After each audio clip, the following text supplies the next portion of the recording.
You know, there's a lot of great OU podcasts, but there's only one where the horns are always down. Ladies and gentlemen, this is the Horns Down Podcast. Ladies and gentlemen, we are 8 days away from college football returning to the great state of city, right?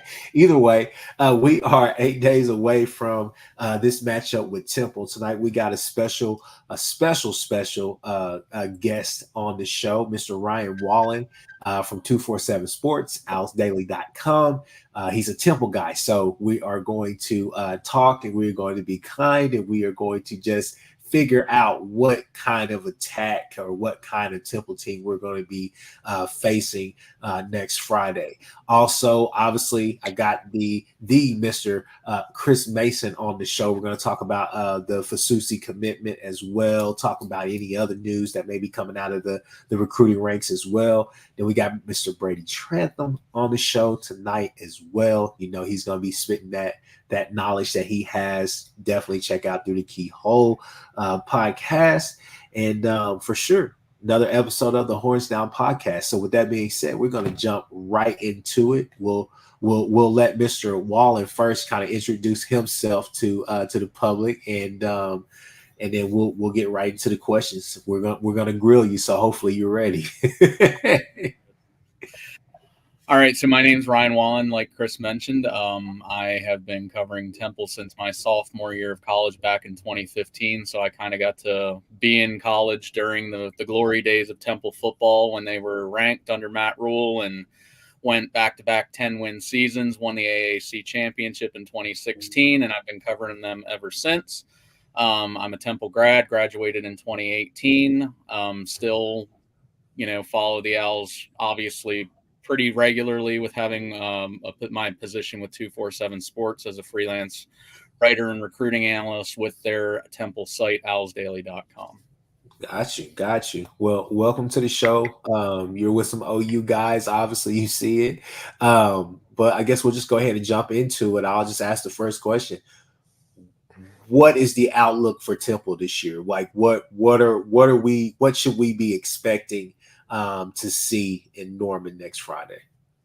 Yeah, I think the basic thing is that this is going to be a new look Temple team from last year with the way the transfer portal affected the Owls in the offseason as it has the last couple seasons. It's going to be a big question mark what Temple's going to put out on the field, what kind of product they put on the field starting next Friday night against Oklahoma. They lost their most prolific passer of the last 7-8 seasons in EJ Warner, who's since transferred to Rice. Obviously, him being the son of Hall of Fame quarterback Kurt Warner, they had a lot of media attention on him, and he was a guy that really kept them in games offensively the last couple years. But now that he's since departed the team, it's going to be a new quarterback. Temple's run game has been atrocious the last several years, so they're hoping that that's going to be vastly improved this season. Pretty much new offensive line unit going to be rolled out there as well, hoping for some more consistency in regards to the run blocking game, especially, and just health in that regard, because there's some crazy stat out there that I think out over the last 2 seasons, Temple started 22 different offensive line combinations in 24 games. So wow. Just injuries and poor play have plagued the Owls on that side of the ball, especially along the offensive line. And then the defense needs to take a big step this year. They had a good year 2 years ago in Stan Drayton's first year. Last year, they kind of fell off under a new defensive coordinator in Everett Withers, hoping obviously that they're going to improve this year with a bunch of veteran players. They hit the JUCO ranks very heavily on the defensive side of the ball, trying to bring in some guys who are plug and play guys, and we're going to improve this team and grow them up pretty quickly. I got you. Brady, Chris, you guys just jump in if you have any questions. I'll just ask another question real quick for these two jump in as well. Who are your key returners this year? I mean, considering everything that you just said, considering going forward with Temple? Who are your key guys? Who should we be on the lookout for? And just if you can just name them and what position they're playing as well. Yeah, so I think the biggest thing is going to be, can Temple establish the run game? And I think that's going to really basically center around Joquez Smith, who's the running back there. He was a true freshman last year. He had moments where he really showed his explosiveness and showed that he could be the guy that could be the workhorse for this Temple offense if the blocking is there in front of him. And I'm looking forward to seeing what he has done now that he's had a full off season in this system. He's got a little bigger, more mature, and just how he's going to step up, especially on the big stage against a team like Oklahoma. And then on the offensive side of the ball, also Dante Wright is going to be a big play guy for them. He's a wide receiver, veteran guy who transferred into Temple a couple years ago from Colorado State. He really has some big play ability. He'll factor into the return game as well at times, and just hopefully, he's going to be a guy that can catch those quick screen passes and make some guys miss and make some plays after he gets the ball in his hands. Defensively, some of the guys to watch out for: defensive lineman Demerick Morris. He's another veteran guy who's kind of stuck through this rough spurt of Temple football, dating back to the Rod Carey era. He's a guy that has had some ups and downs with injuries and just kind of had his time at Temple plagued because of that. But he's a really big body, really good run stopper inside, and I'm looking forward to seeing what he can do. And then a pair of edge guys in Trey Thomas and DeJuan Black, who really burst onto the scene last year and really showed that they have really good pass rush ability.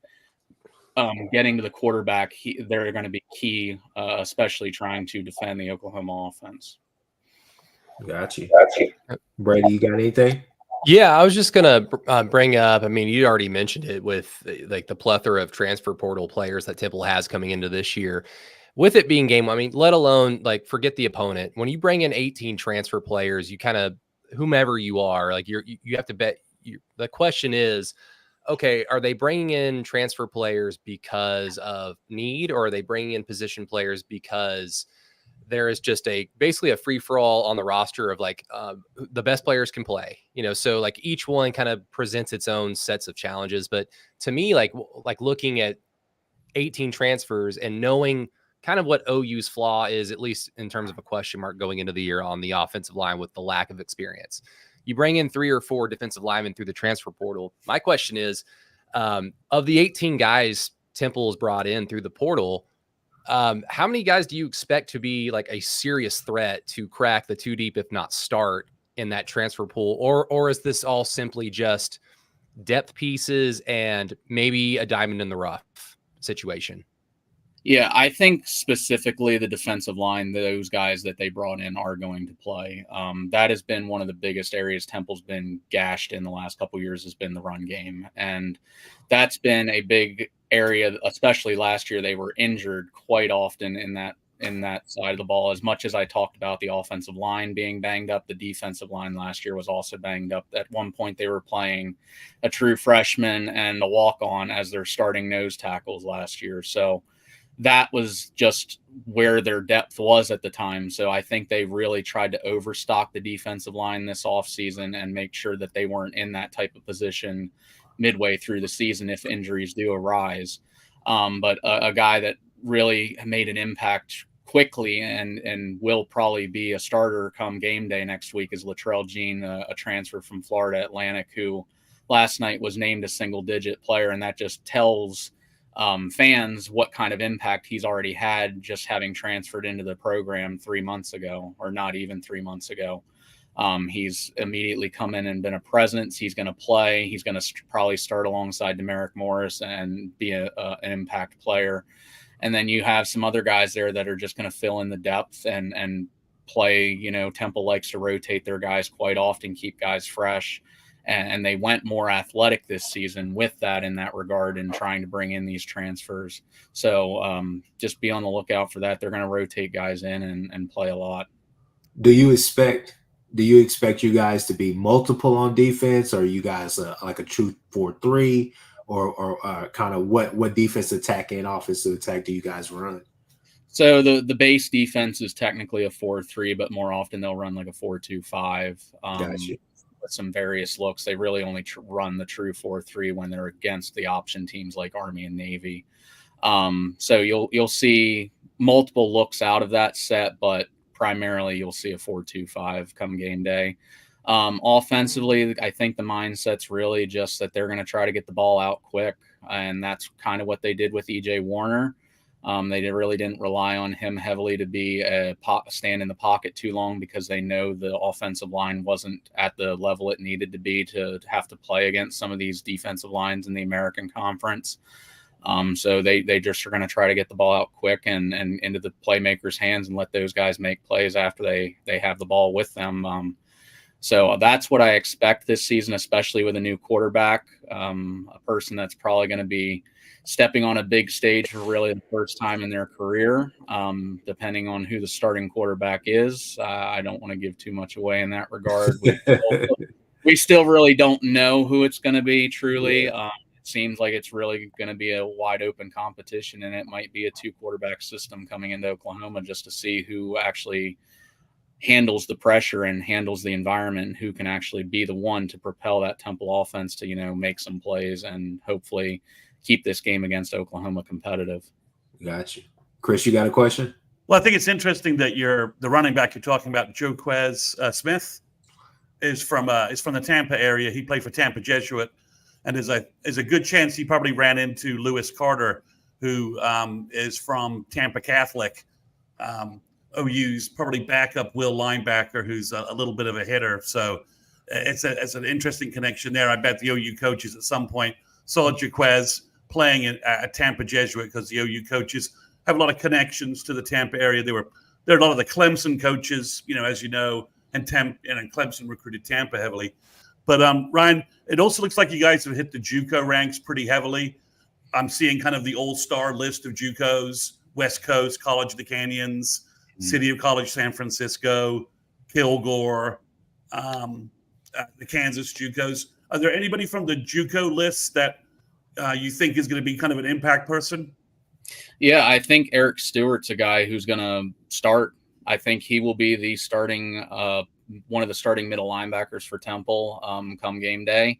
He's a guy who's consistently been paired with DJ Woodbury, who's a single-digit linebacker. We've seen that in photos, in game or practice film, and in practice. That I think he's going to be a guy who came in right away, and he lit up the film, and he beat out some guys who were playing at the FBS level who transferred in, and is going to be a guy that plays significant snaps, if not starts, come game day.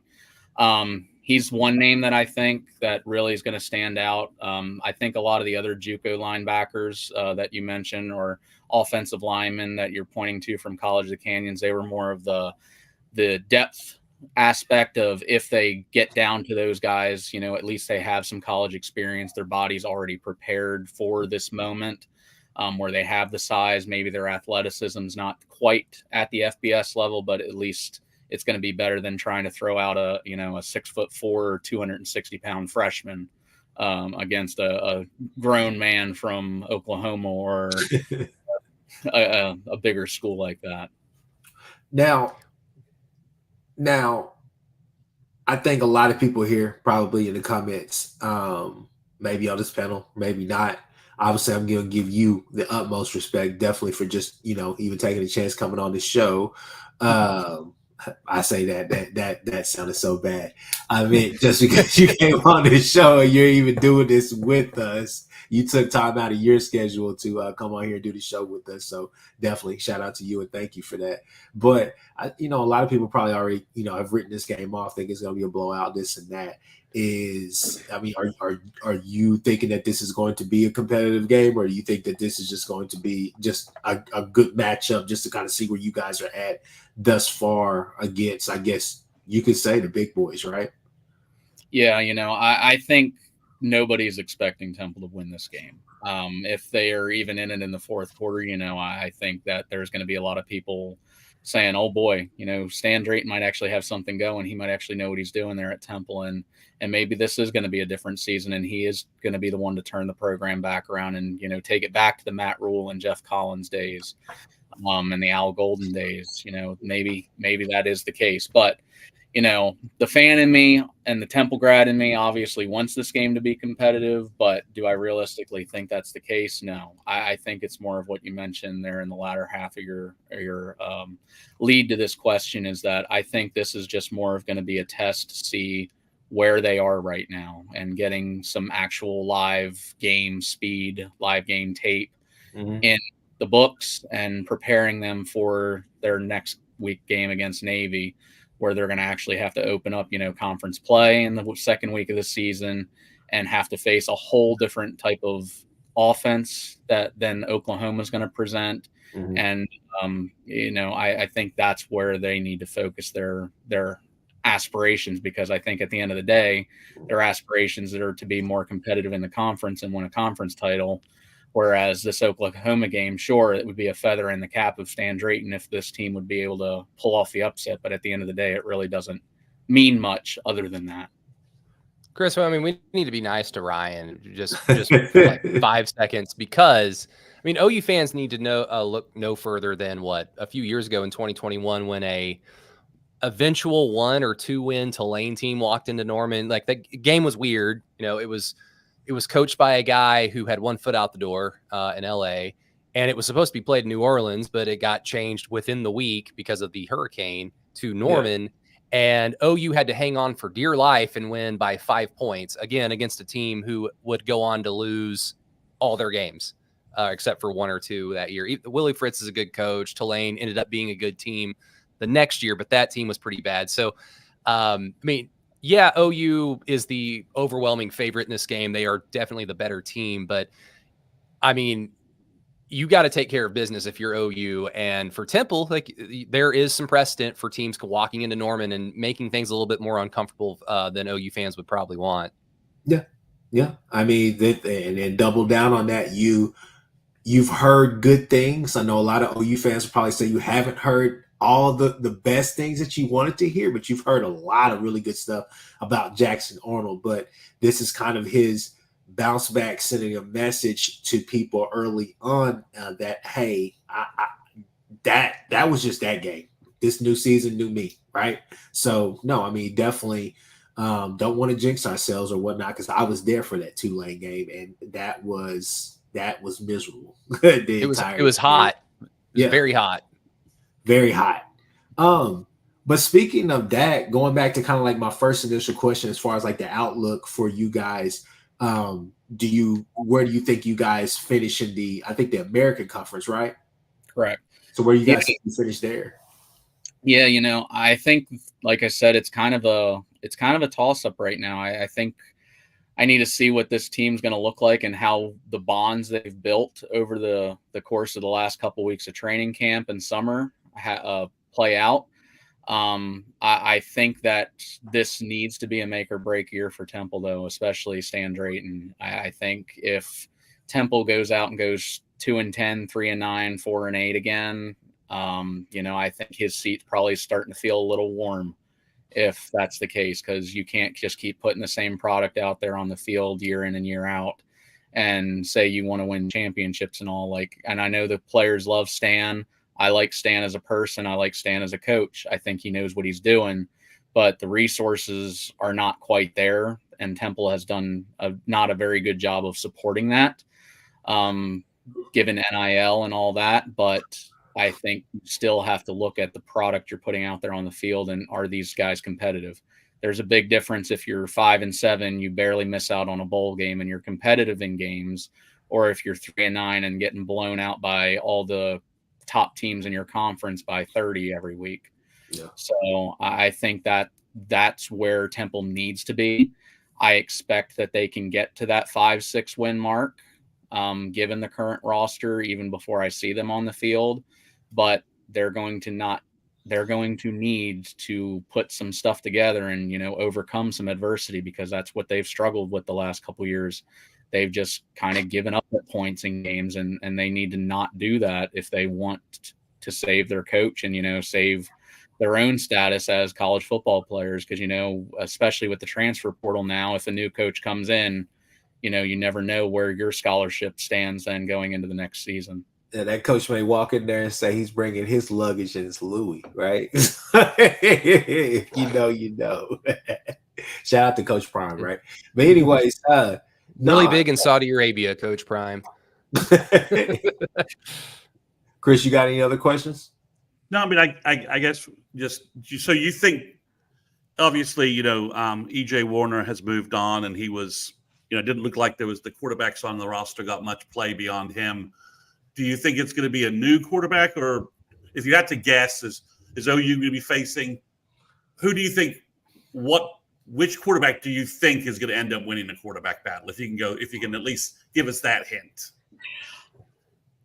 I think up until this last week, I would have said Forrest Brock, the guy who transferred in from one of those California JUCOs last year. I think he would have been the guy that I would have said would have been the starter come next week, ahead of last week. He's a guy who looked better throughout spring ball than Evan Simon did, who transferred in from Rutgers this offseason. Obviously, I think he knew the offense better because he's been in the system a little longer. He looked like he had the better arm, better decision-making, and he was a little bit more mobile than Evan Simon. But, here the last couple days, it sounds like Simon's kind of narrowed the gap again, and it truly is going to be a toss-up going into Norman this coming week. I know Stan Drayton had said initially that he was hoping to name a quarterback 2 weeks out from game day. Well, here we are 8 days away from game day, and Stan still hasn't named a starting quarterback. So I think that just tells you that maybe he doesn't truly know yet who his starting quarterback is. Mm-hmm. And it might be a true 2-quarterback system where they rotate series until, one guy gets a little bit more momentum heading into the game. I think, like I mentioned, Forrest is probably the better arm talent quarterback, better ability probably in this Temple offense to deliver the ball out quick and make better decisions. But, Evan Simon, he was a guy that went in and won the starting quarterback job at Rutgers, and that's no slouch thing to do because, Rutgers, even though they're not historically known for being a football school, they do play in the Big Ten. That's a Big Ten scholarship that he earned, and he was able to go in there and win a quarterback job there a couple years ago. So it's truly hard to tell who's going to be the guy. So the Rutgers quarterback would seem to have more experience than Forrest Brock. Correct. Okay. Well, Brady, I'll let you have the last question. I think we talked about that earlier at the gym this morning about kind of asking about Philly, right? Yeah, I was already looking forward to the return game next year, and I've never been to that part of the country. I mean, I think I've probably flown into New York City once when I was younger, but going to Philly sounds like a lot of fun. I'm a history nerd, so they have all these museums that I'm like really interested in going to visit. But if I do happen to find myself getting a ticket to the OU Temple game in Philly, what one place do I need to go to in order to get the I guess the Philly experience with all due respect, without getting punched in the stomach, I don't want brotherly love. I just want a good little time. You know what I mean? Yeah, I think you definitely got to hit up South Street if you're going to do that. South Street, a lot of good restaurants, a lot of good clubs and atmosphere down there, down in Philadelphia. Highly suggest Jim's Cheesesteaks. I think they're much better than Pat's and Gino's, the two main tourist ones that are across the street from one another that everybody praises over. I personally think Jim's is better. That's on South Street down there, and I think that's just a good time. You'll see quite the atmosphere, and I think you'll get the true Philly experience down there if you hit up South Street. Are the Nick's sandwiches as good as their wrap? DeNick's is phenomenal. I love DeNick's. Anytime I get to go to Reading Terminal Market, I have to get me a DeNick's Italian sausage sandwich. But their pulled roast pork with the broccoli rabe is also very good. Let's see. I think Stephen G had a question. You may have touched on this a little bit, but we'll let this one go, and that'll be the last one for you. What is the strength of the Temple offense or defense? I think what is the strength of Temple offense or defense? Sorry about that. Yep, you're good. So I think, as weird as it sounds, considering I threw out the stat of, the 22 different line combinations in the last 24 games that Temple's played over the last 2 years, I think the offensive line is going to be the strength of this team this year as far as on the offensive side of the ball. We've been hearing rumors that they're vastly improved compared to last year. Another year under Chris Wiesahan as their offensive line coach, who's pushed guys in the NFL like Deion Dawkins of the Buffalo Bills and Matt Hennessy of the Eagles now, who formerly played for the Falcons. He's just gotten his guys now in this system, and he's gotten to build them up to what he wants them to be.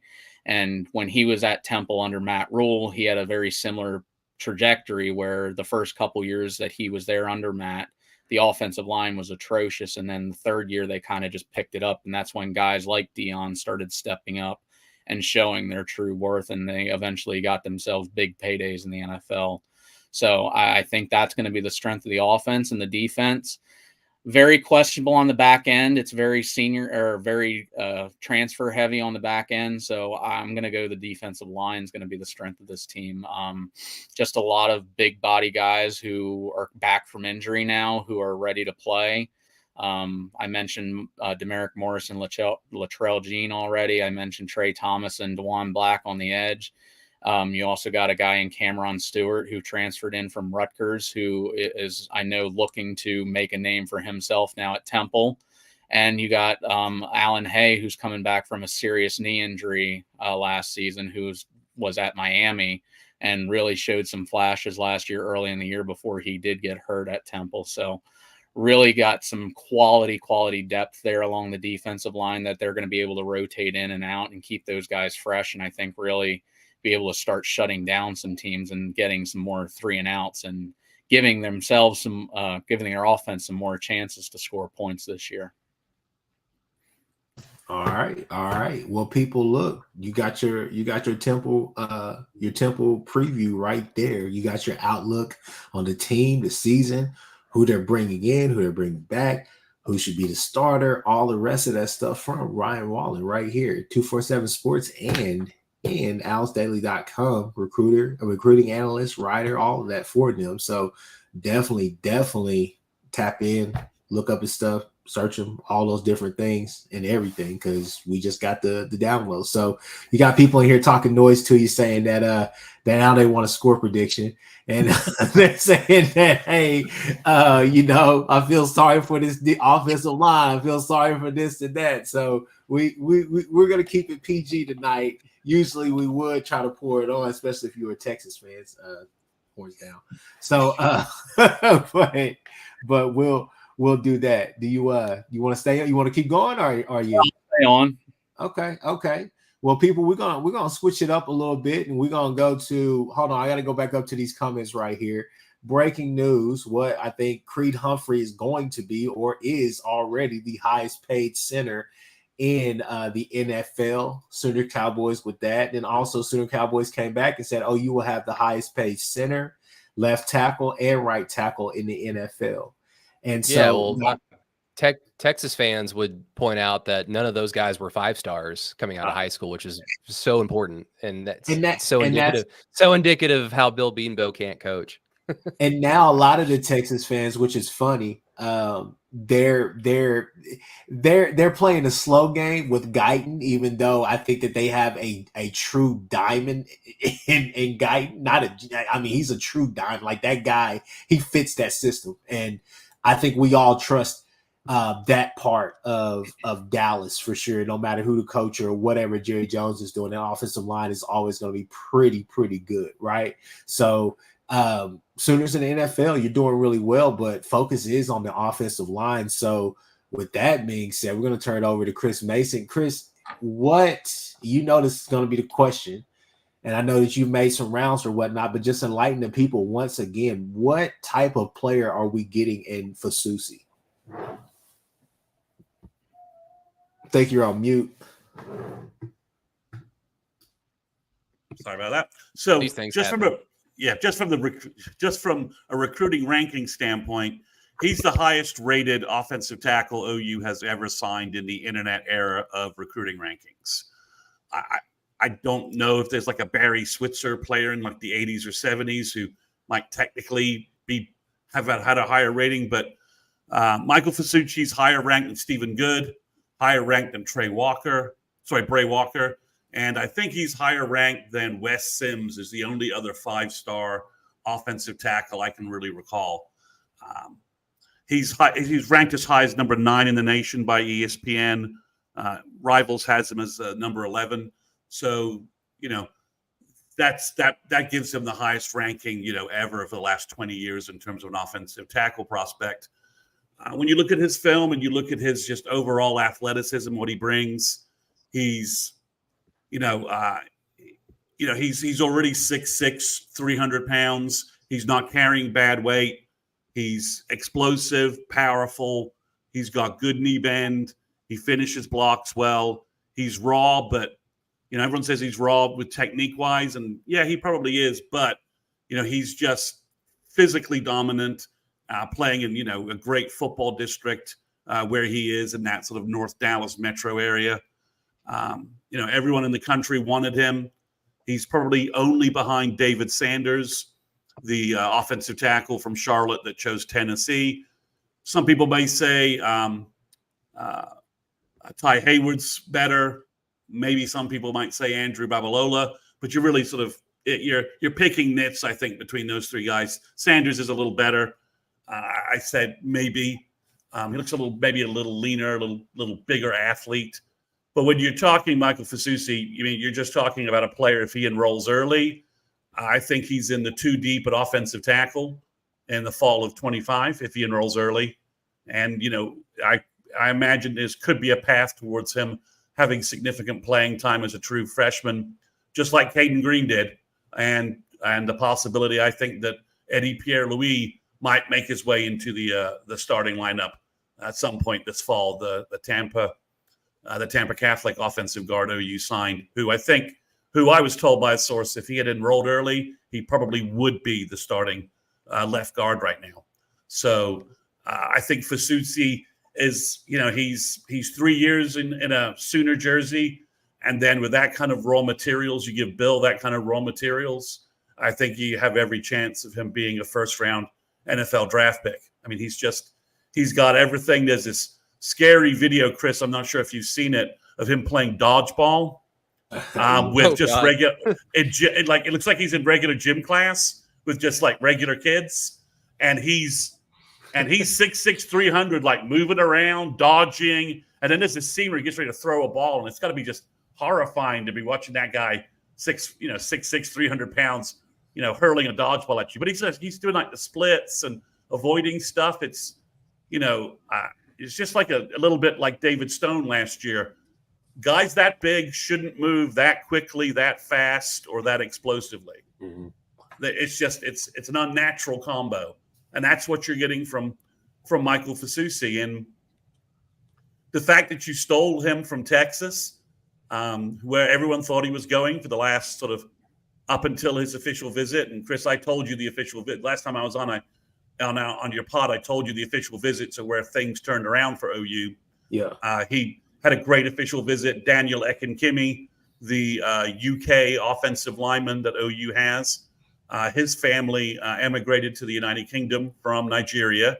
And as we found out yesterday, Michael Fasusi's family emigrated to the U.S. from Nigeria 5 years ago from August 21st. That's the date they moved to America. So, Michael is, Michael's still very new to football. He's just started playing football in high school. So the runway of development for him is there's still a lot of runway.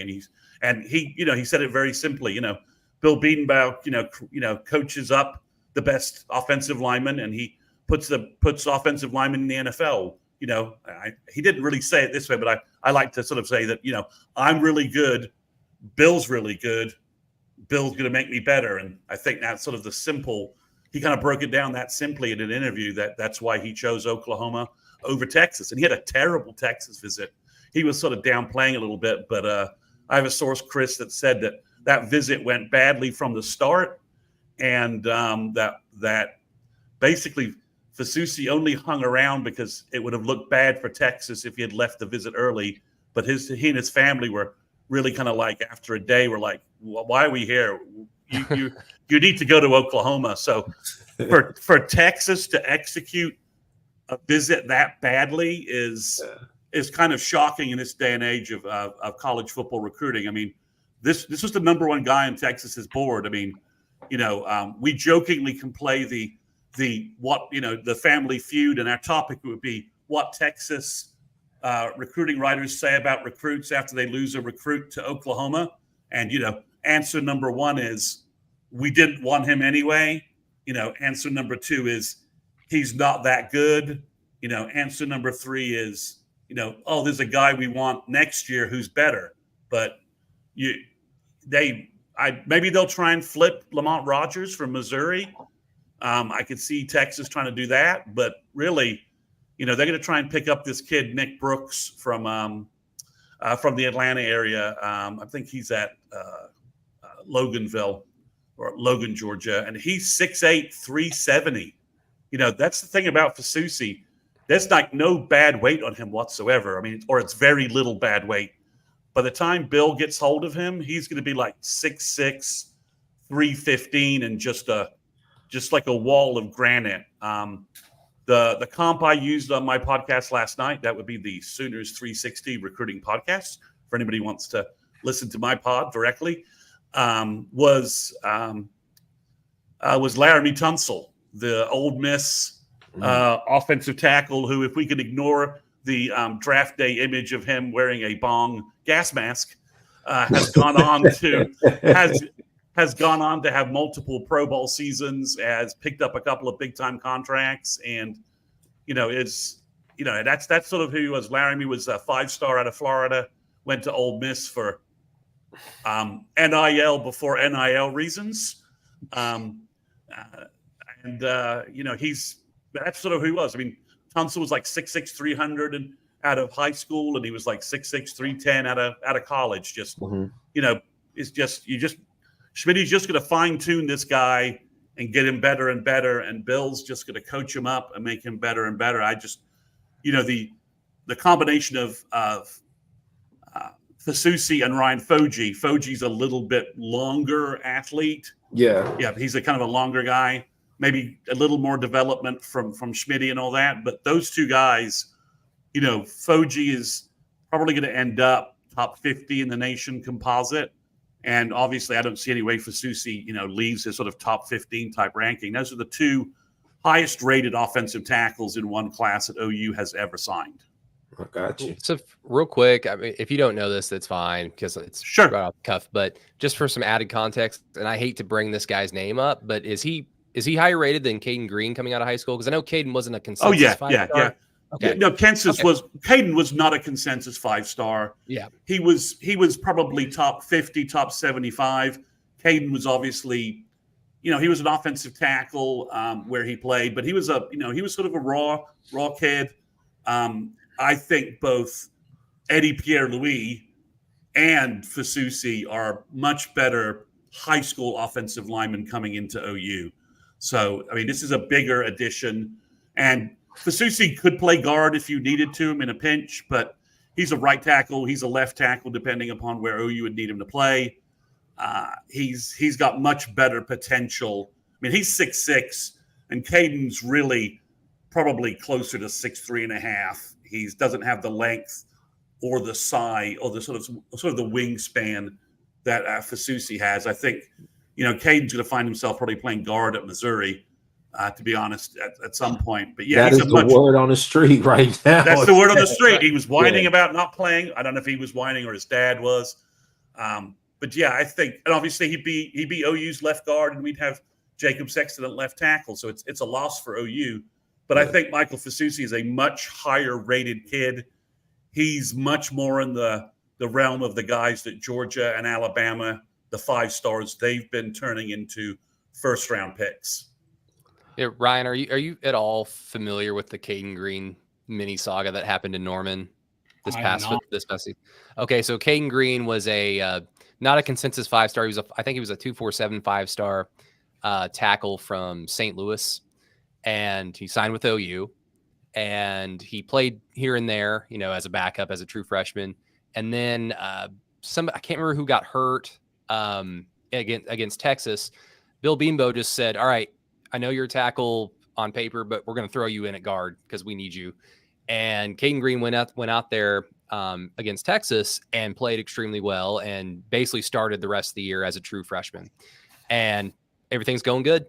And then right as bowl practices are literally starting for the Alamo Bowl, you see a Hayes Fawcett graphic of Caden Green has entered the transfer portal. And, some family members, some friends back home probably talked to, some NIL people or some donor for Missouri because they are pushing all their chips in for this little window of time right now because daddy's coming back to daddy's coming to the SEC. OU's beaten Missouri 1,000 times, and we're going to beat them 1,000 times more. And this is their little window of opportunity to say that they got one over OU. They signed a 5-star defensive lineman over that OU wanted this past cycle. And then Caden Green ends up at Missouri during bowl season. And it was one of the more weirder kind of like slaps in the faces of the reality of what college football is now. So it's it was just weird, but OU's moved on. And Caden Green, who was going back home essentially to Missouri to play tackle because he was, like I said, playing guard at OU, got told he can try out at tackle, did it in the spring. And like Chris mentioned, yeah, he's probably going to be a guard at Missouri too, because even Missouri's coaching staff is like, Bill Beanbo actually knows what he's talking about. Maybe we should just do what he did. Yeah, I mean, Caden was ranked. I'm looking at his composite rankings and all that. He was ranked as high as 55 by ESPN. Okay. But Fasucci's lowest rank is like 28. So they're just different grades of players in terms of their potential, I think. And really, I think Caden Green playing last fall was more indicative of Savion Byrd kind of taking a mental vacation from being an offensive lineman. I don't know how maybe Smoo can right that ship. I know Bill couldn't. I know everything Brent and all the staff tried to do to keep him on the straight and, to keep him focused on football. They just, they weren't crying when he left. But yeah, Caden Green, it's not a 1-for-1 replacement. I do think though with Eddie Pierre-Louis, Eugene Brooks, and with Darius Afalava in the current class, OU has basically 3 offensive guards, I think, that are equal to or superior in terms of being interior offensive linemen to what Caden Green was going to give OU. Just give them some time. Both Brooks and Eddie Pierre-Louis are better. Just in high school, are better guards. They are. They're on film. They are. That was still just kind of scratching the surface with Green as well. It was. Part of me wants to talk about it, kind of open it up and see if Ryan is following. Ryan, do you follow like national recruiting, or are you kind of like just focused in that Philly area, that East Coast era? I do more of the regional Northeast, DMV, Jersey, Pennsylvania. Okay. I'm not even gonna do it because part of me wants to go down to Jonah Williams Street, but we're not. We're gonna go. No, we need. We're gonna go our last. Hey, wasn't DeJuan Miller from New Jersey? Like 10 years ago, we were all huge DeJuan Miller fans. I think he was from Jersey. I could be wrong. Yeah, but Ryan, are you familiar with the OU's got a defensive tackle prospect that was Penn State, Ohio State wanted. He's from the Maryland area. His name is Trenton Wilson. Have you ran into him yet? Heard the name, not actually gotten to talk to him. No. Okay. OU's recruited. The previous staff recruited the DMV area heavily, obviously with Caleb Williams, Jaleel Farouk. And we had a couple of the players from the DMV area. OU's never made it. Has not. We were recruiting an offense. The last offensive guard we were recruiting from Philly was offensive guard. I think his last name was Garcia. It's been a while since OU's. I know has been in the sort of Philly, New Jersey area. OU's starting to get back in the DMV a little bit. Shane Beamer was the reason why OU, when he was on staff, he was the reason why that region opened up a little bit for OU.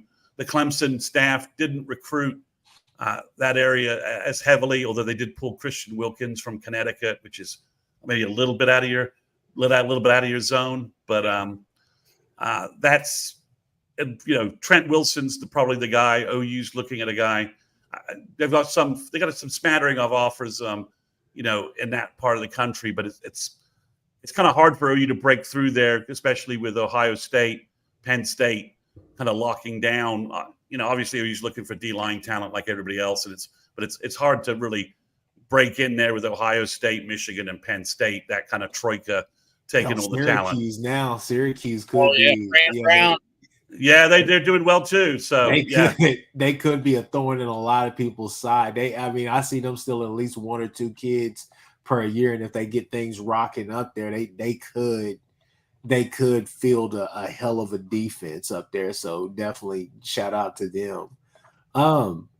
I guess we'll go ahead and move to our last topic and get everybody. Well, just one last thing. Go ahead. Recruiting-wise, don't ignore Andrew Babalola and OU. Okay. That's Steve Wiltfong was talking up OU's chances with Babalola right after that signing occurred. Everyone has him like going to Michigan, but the longer this stretches out, I think OU has more of a shot at Andrew Babalola than has previously been reported by some services. OU's got Fasusi now. They can go all in on Babalola, and Bill can say right tackle, left tackle. I'm putting you in the NFL. You're going to make a lot of money either way. So don't be surprised if that gets a little more interesting now that OU has Fasusi in the fold. And I think there's a couple of guys, Thatcher up there included in this, but I think there's a couple of guys just kind of waiting to see what are these teams going to look like, right? Michigan, no matter what we say, Michigan is going to be new look, is going to be a new looking team this year. Hell, I don't know if Sharon Moore is going to make it to even coach this season because they're after him. Netflix is going to kill everything for him, right? And then I think, Nebraska teams, I think a lot of people are just kind of wait and see, right? Kind of like how I think we were last year as far as like, hey, I think we can get to 10 wins this year. And I think that's going to change the narrative, right? So I think there's a couple of kids you're just kind of waiting on to see exactly, but I don't think you're going to go away from them. But with that being said, definitely we'll keep that in mind. But yeah, let's go to our last topic, people. Week 0 games. We got college football this weekend, people. It ain't much, but it'll definitely do. It will definitely suffice, right? So who all, by show of hands in the chat, go crazy about this? Who all is going to stay up for that midnight Hawaii game, right? So if somebody stays up for that game, please send me the link because I don't even know where they're playing. I think we got it in the green room and said Team 1 app or something like that. I don't even know who they play. All I know is that they do play, right? But no, I'm really excited for this Georgia Tech Florida State game. I think the reason why I'm so excited is for 2 reasons. Is that I know this game is going to boil down to either these 2 scenarios happen, one or the other. Either DJU is going to play out of his mind, or DJU is going to cost him this game. And that's just the way I boil it down. I don't think that Georgia Tech is is the better team. I think that there's more talent on Florida State, even given what they've lost since last year. Transfer portal does them well. Norvell coaches really well, but I think that this Georgia Tech team it's not your team that's going out there and lifting weights before they play, right before they play, and trying to intimidate. This is your, hey, we got a good scheme, we got a good feel about this team, about ourselves. We think Haynes King can be a really good quarterback in the ACC, right? If not like one of the top quarterbacks, if not the best quarterback in the ACC. So we're confident about ourselves. We had a decent year last year. We got some momentum after Cristobal did whatever decision he made in his mind. I don't know why he did that down the stretch. But regardless, though, we'll open this up. Ryan, you'll go first. Just on that game, just give us your thoughts briefly about, who, why, when, and all that, about who wins, right? Yeah, one of my buddies who I teach with at school, he's a big Florida State fan, and he said the same thing you guys said. That game is very scary to him as a Noles fan. He thinks that's going to be a game that Georgia Tech's going to test the Noles in right away. And, I've seen it, Florida State carrying the momentum in from last season, and then obviously having their season end the way it did. I don't know if they can bounce back from that and have quite the season that they had last year. Like you said, they lost a decent amount of production wise, and Georgia Tech really kind of started to find their own footing last year towards the end of the season. So I'll be nice. I'll go with the Georgia Tech upset in Dublin. Oh, okay. I like that. Ready? Florida State, they lost a ton. And I know it's the ACC, and I know it's not the toughest, walk in the park in the world. It's a fairly manageable conference. It's still hard to win. It's still hard to win college football games, let alone, most of them on your schedule. So all respect to anybody that even wins, a Power 4 conference anyway. But despite what Florida State lost from the previous, 2 seasons, they'll still have a chance to make a dent in that conference, if not win it outright. But I really need to see it first. I know they've built a nice little program there over the last few years.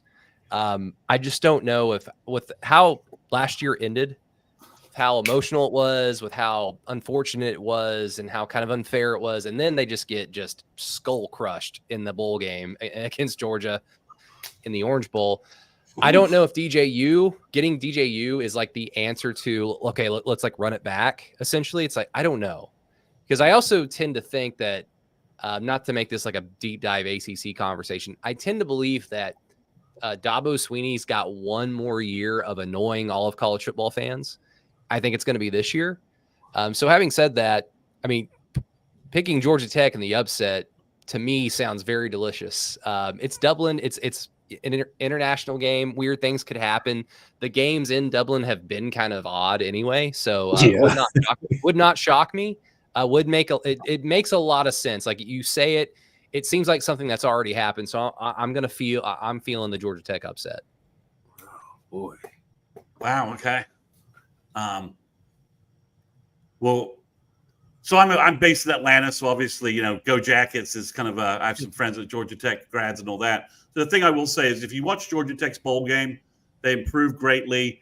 Their head coach is a former offensive line guy. So their offensive line is good. They kind of ground the ball and won that bowl game against, I think it was Louisville, who was just a lot. Whoever they played was a lot more athletic, but they just ground that team into for that win. So I don't trust DJU at all. This is an ambush first game, right? If I'm Norvell, I'm like, what am I doing playing Georgia Tech in Dublin when my team's going to be, half drunk on Guinness, from the last 3 days, or, I've lost some guys out to the countryside of Ireland and they can't make it back. So OU knows about weird site first game ambushes, right? Like, why are we playing Houston in Houston? Why are we playing BYU in Jerry World? So first games are always a little antsy. So Haynes King I think Tech has an advantage at quarterback with Haynes King, personally, based upon what I've seen from them last year. And Tech, probably their defense is their weak point. But if you gave me 10 points in Vegas, which I think is what the line is right now, 10.5, something like that, I'd be putting my money on Tech. And,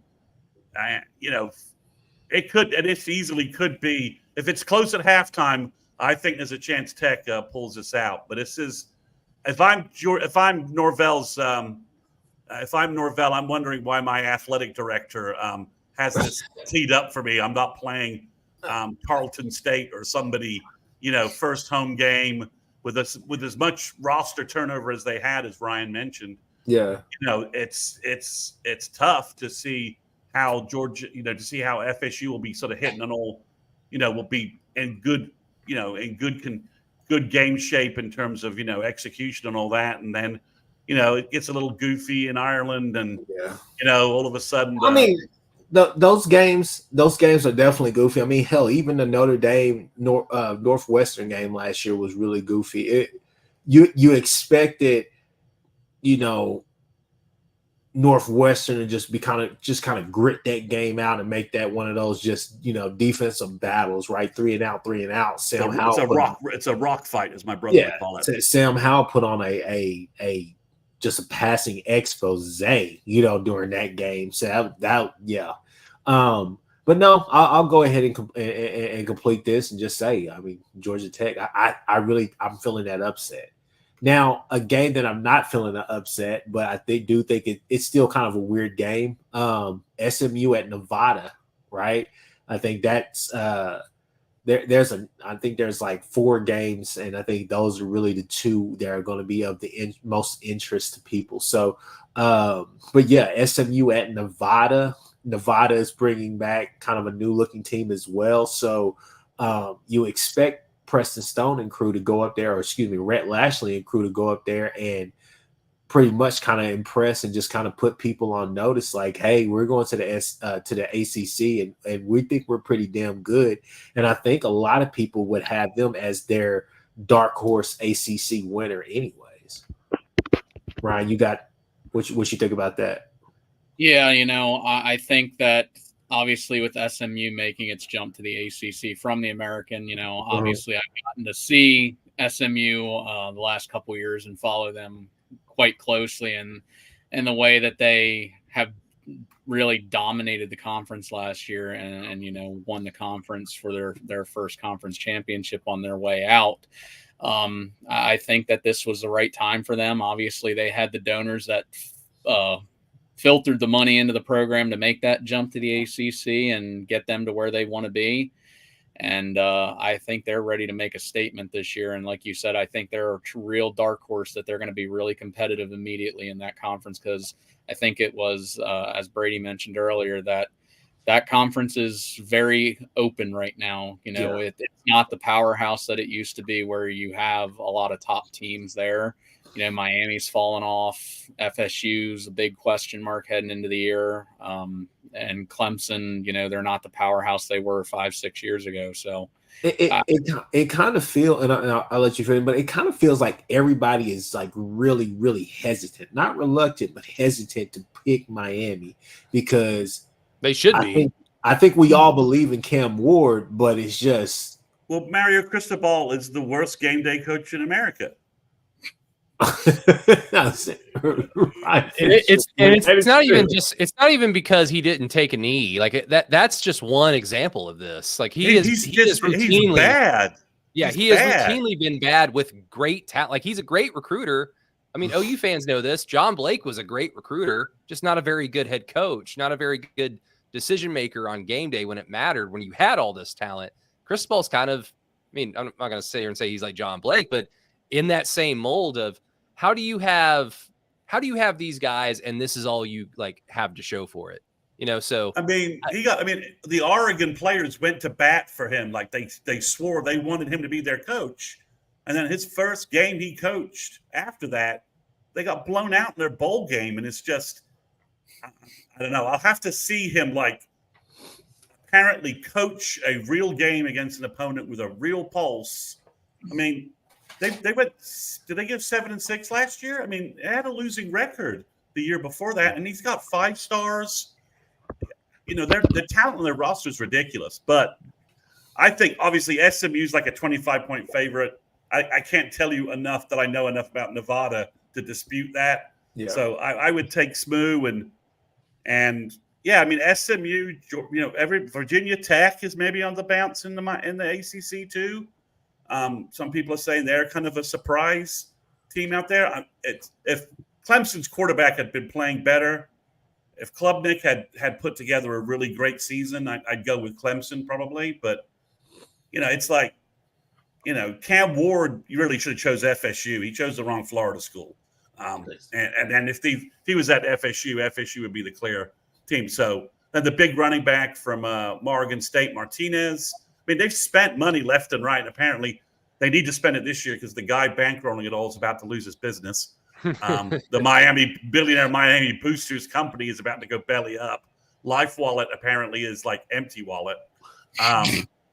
Been waiting to use that line on the podcast, by the way. I've been holding that back. So, I would go with SMU, and yeah, I think Ryan and Brady are right. There's a chance that we could see an ACC championship game that's a little wacky, something like SMU, Virginia Tech, or SMU, Wake Forest. Well, I'm not sure. I don't think Wake's been rated pretty badly, and I think they're a little down. But if you told me the ACC championship game was something weird like Clemson, SMU, I'd be like, okay, sure. Yeah. I mean, Cam Ward's cool. He's awesome. Cristobal had Justin Herbert in the Pac-12 and didn't do anything with them. Like they won some games, but they didn't do anything of note. So sorry, until further notice. And mind you, Miami. Miami is a team that went out and lost their bowl game to Rutgers, and Rutgers had a terrible offense last year. I watched it firsthand. I think Rutgers might have only scored more points against Temple than they did against Miami in that game, and Temple played Miami too. So I saw. I would say that Rutgers was the better team out of the two last year. No, and I want Miami to be good at some point. I want them to be truly like a national title team because in the 80s, Miami played OU 3 years in a row. OU went 33-3 in those 3 years, and all 3 losses were to Miami, like during the U's heyday. So it was before my time, but I just feel like as an OU fan, we need to kind of avenge some of those losses because we've played them twice now in the 2000s. Won one game, killed them in Norman, and lost to them in Miami when Sam Bradford he was out for the year at that point, I think. But he didn't play in that game.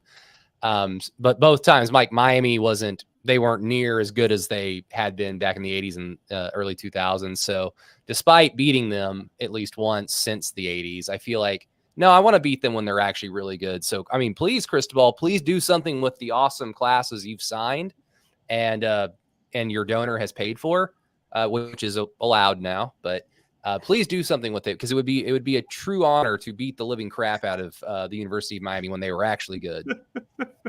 And Ryan, before we get out of here, just to let you know, I think a lot of OU fans give Napier and Cristobal a lot of crap, a lot of flack, simply because it does feel like, at least nationally, our coach took more of a beating nationally in the media wise than those two, considering the seasons that they had these past 2 years. So I think there's not hatred, there's not animosity or anything like that. I think it's just, hey, we feel like these two coaches need to get a little bit more light on them as well for any blunders that they've made. I agree. I have a little personal vendetta against Miami just because of the. Well, we're glad to hear that. You can join there.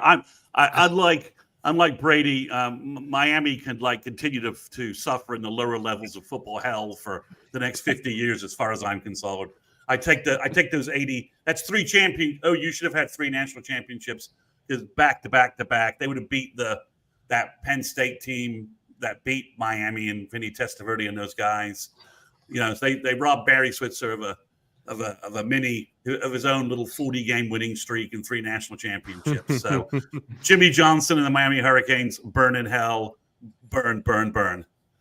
I feel the same way, just Manny Diaz, who's now the head coach at Duke. So another ACC school gets the nice. Well, and Ryan, we love Manny Diaz because, well, when he was at Texas, he just blitzed and Kevin Wilson just basically threw him in jail for about 2 years in a row where we just dominated Manny. We loved Manny. We loved Manny. We were sorry to see him go. We just throw screens to a fullback who would go off for an 80-yard, run. So it's okay, yeah, keep blitzing on the outside, please. Yeah, we love Manny Diaz, but yeah, I can't. I mean, Cristobal and Manny Diaz are kind of like the. To succeed through failure, they should write a book. Success through failure. How to the Peter. They almost have reached the level of the Peter principle. People rise to the level of their own incompetence. I think Diaz again falling into another job somehow. Franklin gives him elite talent, and he gets the claim that he's an elite defensive coordinator.